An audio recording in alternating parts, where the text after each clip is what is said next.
Magandang araw mga kaibigan. Ang kinabukasan sa political career ni VP Sara nakasalalay na sa mga senators. So, ito, pakinggan natin ang pahayag ng isang senador na may prinsipyo. Ako, malaki ang tiwala ko sa senador na ito. Nagagawin niya ang tama. Hindi siya nagpapadala sa dikta ng powers that be o si kinang ng pera o salapi o pondo.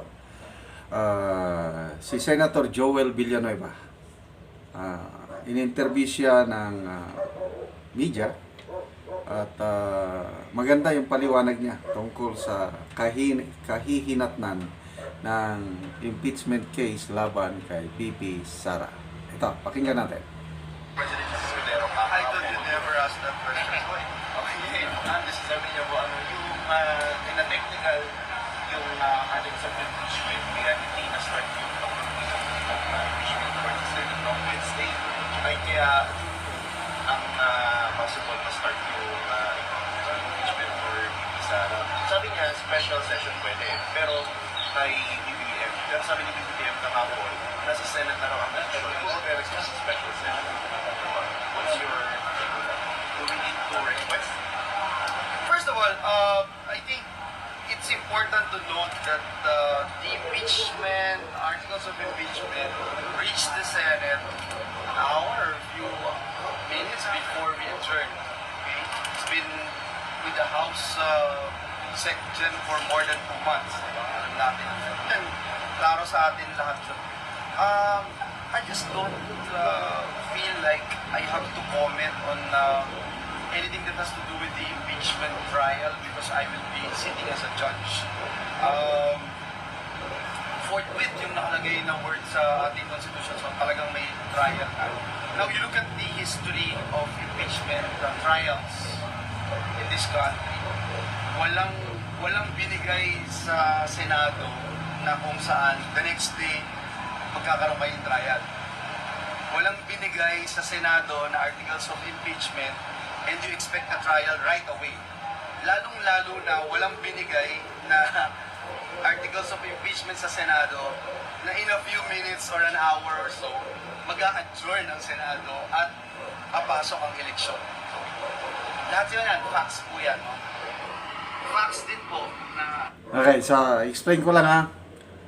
Ang gusto kasi ng mga kongresista, kaagad-agad, gagalaw na ang Senado at i-convene na yung impeachment court para busisihin na o usigin na si VP Inday Sara. Hindi.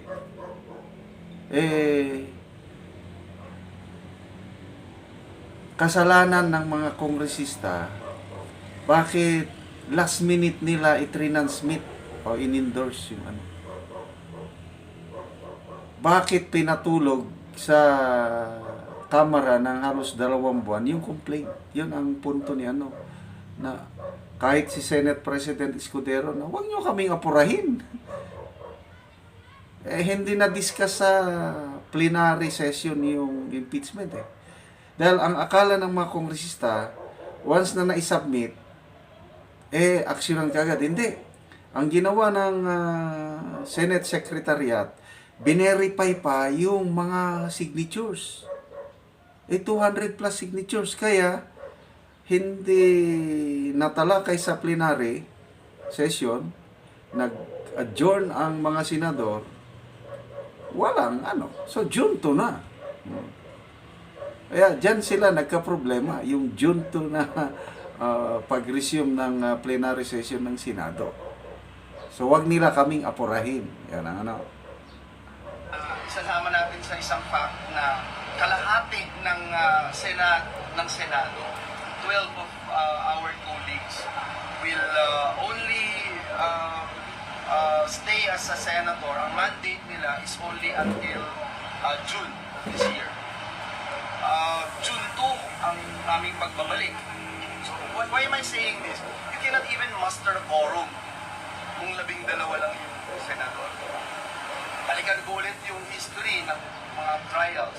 It takes 2 months or 6 weeks at least sa kasaysayan bago magkaroon ng trial. Bakit? Hindi po pwedeng mag-trial agad ng walang rules. Rules. Pag Yun. tinignan niyo yung impeachment rules, napakadami pang kulang.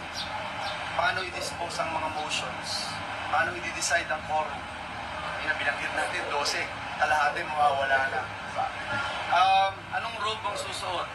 Papayag ba si Sen. Nancy na yung robe ganong kulay? Medyo si Sen. Nancy sa kulay ng robe.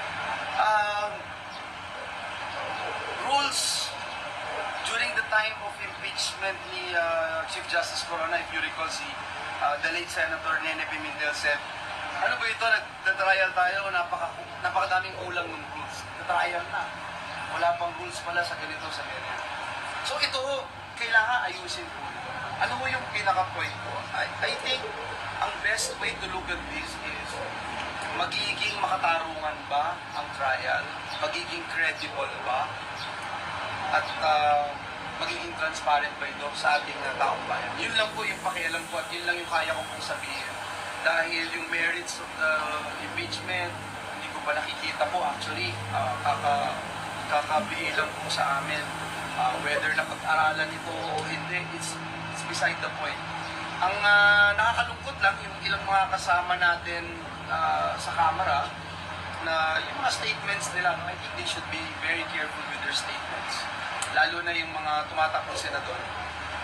Pero ayun, sabi nga po ni Pangulo, open naman daw siya kung mag-request na ang Senate for a special session. So, kung halimbawa magkatanungan man sa Senado, would you recommend or para lang po? Let me also point out that for us to move forward in the Senate, that's another way na sinasabi mo. But yung for us to move in the Senate, it must take a plenary action. It must take a plenary action because right now it's just there. Hindi pa siya nare-refer sa order of business, hindi pa siya part ng reference of business, hindi siya nabasa sa plenaryo, hindi siya na-refer sa plenaryo, walang binanggit sa plenaryo, ni isang senador kahapon o kamakalawa ay walang nagsabing ito ay importante at ito ay dapat i-prioritize ng Senado. Not one. Not one. So we were so focused on what we wanted. So, yun. Maliwanag ang sinabi ng senador na malabo na makonvene ang impeachment court dahil nga sa hindi natalakay sa plenary. So, June 2 na lang. Kanina, may napanood akong video, paliwanag ni Attorney Romulo Macalintal, isang Batikang election lawyer. Back to zero. Pag hindi natapos ang impeachment trial itong 19th Congress, wala na, back to zero na yan. Hindi pwedeng ipasa sa 20th Congress. So, yun po. Mga kaibigan, salamat sa inyong panonood palagi sa ating mga videos. Namo-monetize tayo dahil sa inyo at ang ating income itinutulong natin sa Talantic Tribe sa Bukidnon. Rin nyo ang video na ito. Salamat sa suporta ninyo. Magandang araw po. Nandito na po ako sa taniman ni Cesar Saging Lakatan. At ito po makikita si Cesar na nag-aabono nag-aabono ng saging. Ito po si Cesar. Ganda nga po, Sar. Oh, mayong ngapon. Abono ka, Sar. Oh, nag-abono ko kuan. Kay aya pa mi ulan. Gaulan-ulan. Nindot nga mag-abono nga dunay ulan. Oh, nindot gid ug mag-abono sa nga naay ulan. Kay dali ra mo kuan.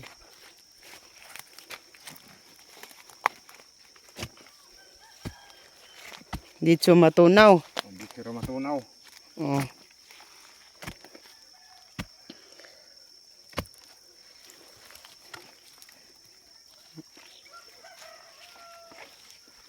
Muna na siya sa pag-abono. Oh, mo na na. Isulod sa bangag. Duha ka bangag. Pila ganit ni tanan, Sar, imong tinanom nga saging lakatan? 240. 240. Oo. O daghan. Daghang gid ni kay ay man. Basta magkugi lang ta. Anitas Ginoo.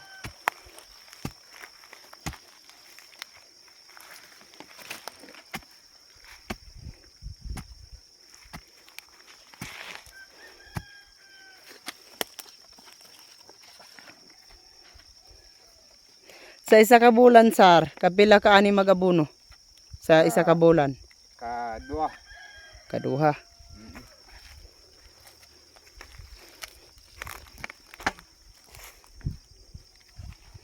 Oh, nakita na gid nimo sir ang epekto. Oh, nakita na nako kay tambok naman ang mga saging. Oo. Binaani oh. Mga sinaw na kayog dahon. Pila naman ni siya siya sir ka bulan? Ani. Unom na ka bulan. Oh, hapit na gyud maka-harvest. Kagyod. Sige. Unsa man imong istorya sir bahin sa padayon, sa pag-abuno, sa pagsuporta sa mga tanom, o sa uban pa nga magamit di sa saging. Salamat ko sa kanunay nga nagtanaw sa YouTube nga padayon ang ilang pag suporta sa amo og abono. Daghang gid ko sa pasalamat labi na sa Ginoo nga naay igamit diri nga maoy makatabang sa amo among kalisod. Labi na karon kung nanay unod sa among lakatan di na gid mi magkalisod. Kay dagan-dagan na ni akong tinanom. Magkugi lang. O magkugi lang yun. Sige, salamat.